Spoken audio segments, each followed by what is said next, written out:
Thank you.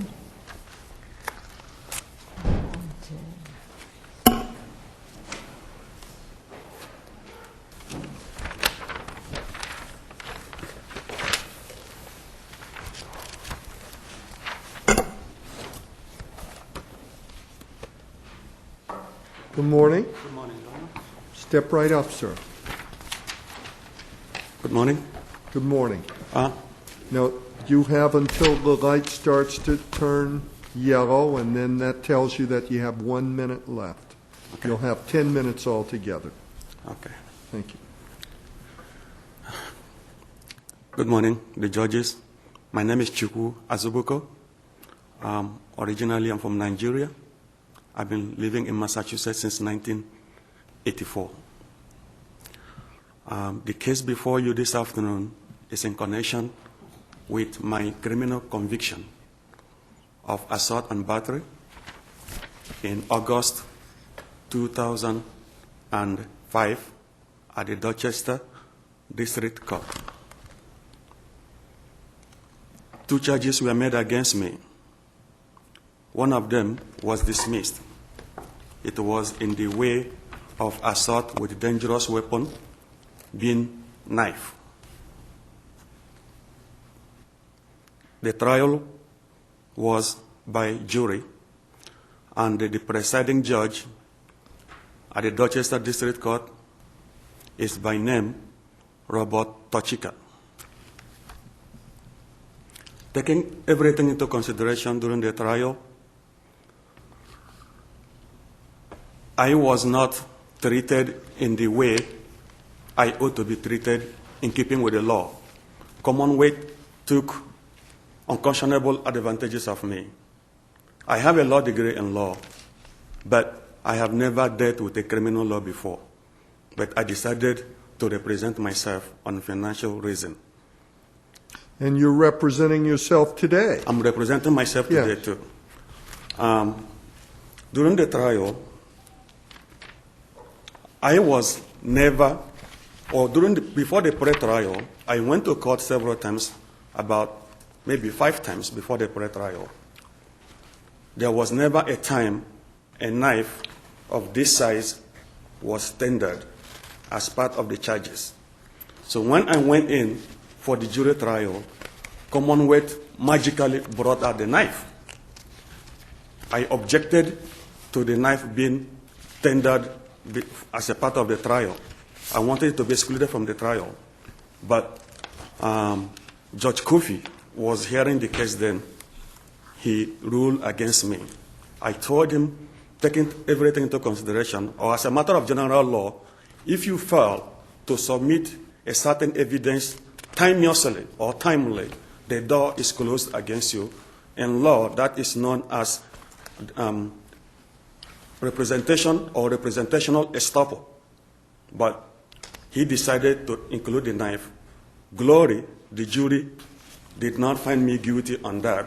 And upon my honor, I never had that knife on March 1st when I was in my study room researching on a case which I have been discussing with a friend, which also associates with illegality and the law. We came about that illegality and the law in the case of a woman in London. I took some courses with University of London. In the case of a woman in London who was on welfare, she had excess money and wanted to buy a car. For fear that she was on welfare, she did not want to appear as the original owner of the car. She used a friend's name to buy the car, and unfortunately, the friend aimed at the usurpation of the car. One of the courts in London entered judgment in favor of the woman who was on welfare on the ground that... May I ask you, are you asking us to review the case that you had in Dorchester? Is that? Yes, where I was convicted. Now, you were not convicted of assault and battery with a dangerous weapon. That one was dismissed, the knife. The jury dismissed it. And you were convicted of assault and battery. And after the conviction, you asked the court to reconsider that conviction. Yes, that's what I'm asking for now. But originally, it was removed to federal court in New Jersey. I didn't remove it to federal court in New Jersey. Then they returned it to me on the basis of lack of jurisdiction, which Right. is unacceptable, though. It's a federal question based on the composition of the 14th Amendment. It's a federal question. So what the Commonwealth, I've read the Commonwealth argument now. They came to this court now asking the court not to reverse my conviction of assault and battery, which did not associate with any picture. No picture was shown. No medical record was presented. And before the trial also, Commonwealth made a submission in the way of Commonwealth's motion to exclude reference to alleged acts of violence of the victim. 2 motions. This was signed by Tara Boardman, Assistant District Attorney. Then the second one was Commonwealth's motion in limine to admit spontaneous utterances. So what Commonwealth is asking now is that the court, this court, which is the highest court of the land, has no constitutional right or statutory right to review my conviction on the basis of Massachusetts General Law 211, Section 3. That I considered very, very unacceptable. It looks like total judicial ouster.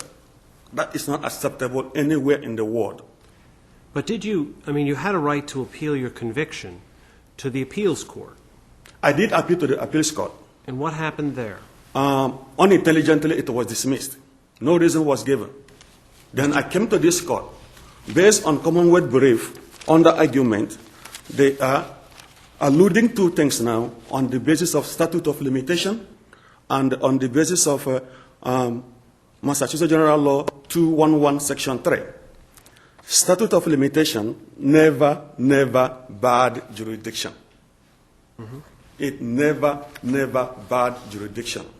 There had been plethora of cases where justice should not be denied on the basis of statute of limitation. And this court had previously dealt with a case which has bearing on that in the case of Dahill versus Boston Police Department, Massachusetts Supreme Judicial Court. Statute of limitation in this case now cannot be admissible in this case because it associates with my deprivation of constitutionally protected rights based on 14th Amendment. It goes with loss of personal property and liberty. Although it has been argued that one cannot claim loss of liberty and property interest on the basis of the Constitution, the law does not flow from the Constitution, but it flows from independent sources. And the independent source, amongst others, is Massachusetts law. So the prayer of the Commonwealth now is absolutely uncalled for. If we look at the preamble of the Massachusetts Constitution, here, the second paragraph, it says, here, in framing a constitution of government to provide for an equitable mode of making laws, as well as for an impartial interpretation and faithful execution of them, that every man may at all times find his security in them. What the Commonwealth is asking for now is in complete violation of my property interest and my liberty interest. Are you currently on probation? I'm still on probation. Still on probation? I'm still on probation, yep. It will be over sometime in July.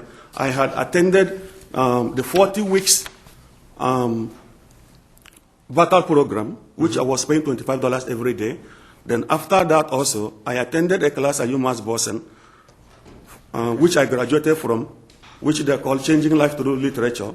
And now it has been mitigated. I report to my probation officer once every month. Okay. Then I have to submit my proof of residency, and from what they said, I'm still owing the Commonwealth about $1,000 as a court fee, which I don't have the money to pay for. So the prayer for this court not to hear this case, based on Massachusetts General Law 211, Section 3, markedly deviated from Massachusetts Constitution, which is Article 11. Here it reads again, every subject of the Commonwealth ought to find certain remedy by having recourse to the laws for all injuries or wrongs which he may receive in his person, property, or character. He ought to obtain right and justice freely and without being obliged to purchase it, completely and without any denial, promptly and without delay, comfortably to the laws. Then, this issue also has bearing on my Sixth Amendment right, which is also part of Massachusetts Article 12. It says here also, no subject shall be held to answer for any crimes or offense until the same is fully and plainly, substantially, and formally described to him, or be compelled to accuse or furnish evidence against him. And every subject shall have a right to produce all proofs that may be favorable to him, to meet the witnesses against him face to face. That is not the case with my case. The woman... I have to interrupt you. Your time is up, sir. Okay. Thank you.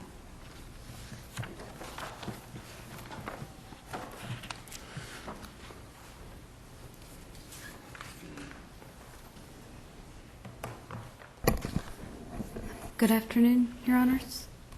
Assistant Attorney General Annapurna Balakrishna, on behalf of the Commonwealth. Did he file a notice of appeal in the district court? In the district court case? In the district court case. The records that I show only pertain to the appeals court case where he filed a notice of appeal on February 16, 2006 to the November 30th, 2005 order of the single justice of the appeals court. But not, you don't have the docket from the original conviction? I do not, Your Honor. So is it the case that we do not know whether there was an appeal from the original conviction? The original conviction, The assault and battery conviction in the Dorchester District Court, was there an appeal from that conviction, as best you can tell or as best we can tell? as I can tell, there was a case filed in the appeals court seeking relief from an order of the Superior Court for refusal to comply with probation requirements. But after he was convicted and found guilty of assault and battery and put on probation, he claims he filed an appeal. Do we know whether there is a piece of paper that's been docketed in the district court indicating that is there a notice of appeal docketed in the district court within 30 days after his conviction of the original offense? I don't know that, Your Honor. Okay. I don't. All I had was the record before me. Okay. Do Your Honors have any further questions? Well, I do. We're here today reviewing what the single justice did Yes, Your Honor. when he denied relief under 211 Section 3. Correct? Correct. And in order for us to overrule the single justice, we have to find that he abused his discretion or he made a clear error of law. Correct? Correct, Your Honor. What's your position on those 2 points? Well, Your Honors, 211.3, Chapter 211.3, Section 3, grants this court the power to consider certain cases where, in special circumstances, none of those special circumstances occur here, where, number one, there was an alternative avenue for relief, namely an appeal of the single justice of the appeals court's decision, and number two, the plaintiff failed to adhere to those time standards. In that case, in that situation, this court does not have jurisdiction to hear the appeal under 211.3. To hear what appeal? The appeal of the single justice's order. The appeals court single justice's order of November 30th, 2005, which is, upon reading the complaint, what we believe is at issue here.